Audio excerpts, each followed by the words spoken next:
ऐसा कई बार पहले भी हो चुका है जब सोशल मीडिया पर जबरदस्त दबाव बनने के बाद खास तौर पर जब कोई केस किसी राज्य की पुलिस की तरफ से सॉल्व ही नहीं हो पा रही है तो जबरदस्त दबाव बना है सोशल मीडिया पर कि ये केस हर हाल में सीबीआई को सौंप दी जाए।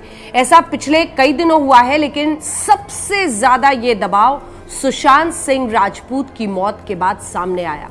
तो ये विवाद इतना उलझा कि सोशल मीडिया पर जबरदस्त मांग हुई। हर कोई यही कह रहा था कि सीबीआई को जांच सौंपिए, सीबीआई ही सच का पता लगा सकती है, क्योंकि लोगों को विश्वास नहीं हो रहा था कि सुशांत सिंह राजपूत जैसा खुश दिल, बहुत ही जिंदा दिल आदमी सुसाइड कर सकता है। उनकी पुरानी दोस्त जो कि 6 से 7 साल तक उनके साथ थी, अंकिता लोखंडे ने भी आज तक से इंटरव्यू में कहा कि वो तो डिप्रेशन के शिकार हो ही नहीं सकते हैं, डिप्रेशन में वो जा ही नहीं सकते हैं, ये अंकिता का कहना था। कई उनके दोस्त सामने आए, कई सारे सवाल खड़े होने के बाद अब ये मामला सीबीआई को चला गया है। तो हम आपको आज बताना चाहते हैं कि सीबीआई आखिर इस पूरे मामले में जांच को कैसे आगे ले जाएगी, सीबीआई की भूमिका क्यों महत्वपूर्ण है और सीबीआई की साख के बारे में आज क्या कहा जाता है। तो सबसे पहले शुरुआत करते हैं 1963 में सीबीआई का देश में गठन हुआ था।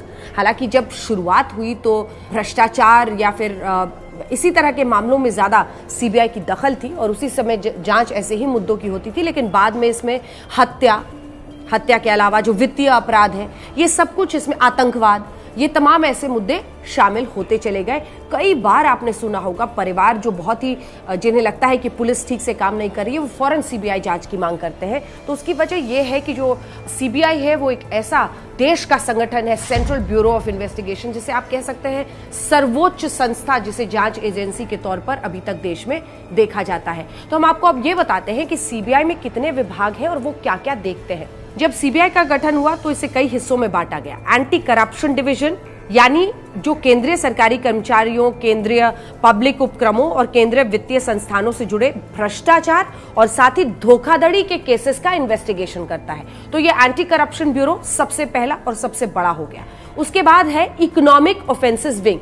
जैसा आप नाम से ही समझ रहे होंगे, जितने भी इकोनॉमिक फ्रॉड्स होते हैं या इकोनॉमिक ऑफेंसेस होते हैं, यानी वित्तीय मामले जहां पर आपको कोई भी गड़बड़ियां होती हैं या फिर कोई भी फ्रॉड होता है, धोखाधड़ी, आयात निर्यात और या फिर विदेशी मुद्रा अतिक्रमण, नारकोटिक्स हो, पुरातन वस्तुएं हो, सांस्कृतिक संपत्ति की बढ़ती तस्करी या फिर जो विनिषिद्ध वस्तुओं आदि की तस्करी से संबंधित मामले हैं, उसको देखता है इकोनॉमिक ऑफेंसेस विंग। अब तीसरा, स्पेशल क्राइम डिवीजन।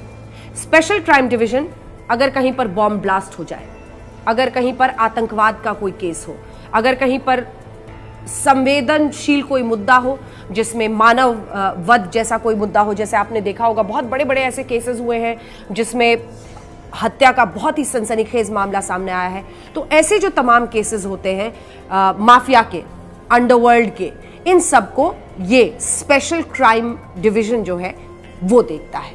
अब हम आपको बताते हैं कि आखिर कोई भी केस सीबीआई को जांच के लिए कैसे पहुंचता है, इसकी अनुमति कैसे मिलती है और कौन इसे कर सकता है।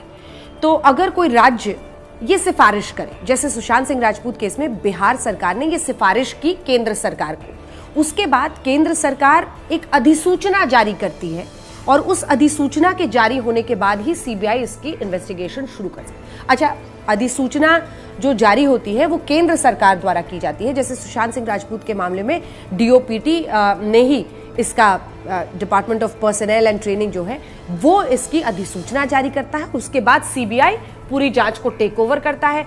अभी तक इन्वेस्टिगेशन में जितने भी प्रमाण या फिर जहां तक भी इन्वेस्टिगेशन स्टेट पुलिस का पहुंचा हो, वो तमाम जानकारियां वो उससे हासिल करते हैं और फिर केस को आगे ले जाते हैं। अब यहां पर महत्वपूर्ण है क्योंकि ये मामला सुप्रीम कोर्ट में है और सुप्रीम कोर्ट ने मुंबई पुलिस से पूछा है कि आपने जांच में क्या क्या किया है, 3 दिन में बताइए।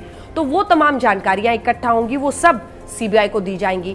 बिहार पुलिस ने भी, चूंकि बिहार सरकार ने रिकमेंडेशन दिया है सीबीआई जांच का, जो भी जानकारी बिहार पुलिस को मिली होगी अभी तक, वो सब कुछ सीबीआई को सौंपी जाएगी और फिर सीबीआई इन तमाम सूचनाओं को इकट्ठा करके अपने इन्वेस्टिगेशन को आगे ले जाता है। ये माना जाता है कि सीबीआई जिस तरह से जांच करती है, चूंकि उनका इंटरेस्ट बहुत कम होता है।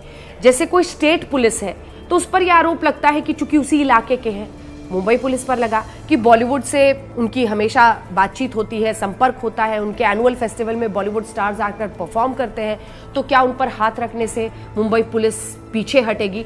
ये तमाम आरोप लगते हैं। सीबीआई को इसीलिए माना जाता है कि वो एक निष्पक्ष जांच करेंगे, क्योंकि उनका स्टेट उस राज्य के तमाम मैटर्स में होता ही नहीं है। तो जो ऑफिसर्स जाते हैं वो जाकर एक निष्पक्ष जांच करेंगे, और यही उम्मीद अब सीबीआई से लगा रखी है न सिर्फ सुशांत सिंह राजपूत के परिवार ने, बल्कि देश भर में मौजूद उनके फैंस ने, जिन्होंने जी जान की कोशिश लगा दी थी ये दबाव बनाने में कि इस मामले की हर हाल में सीबीआई जांच ही हो।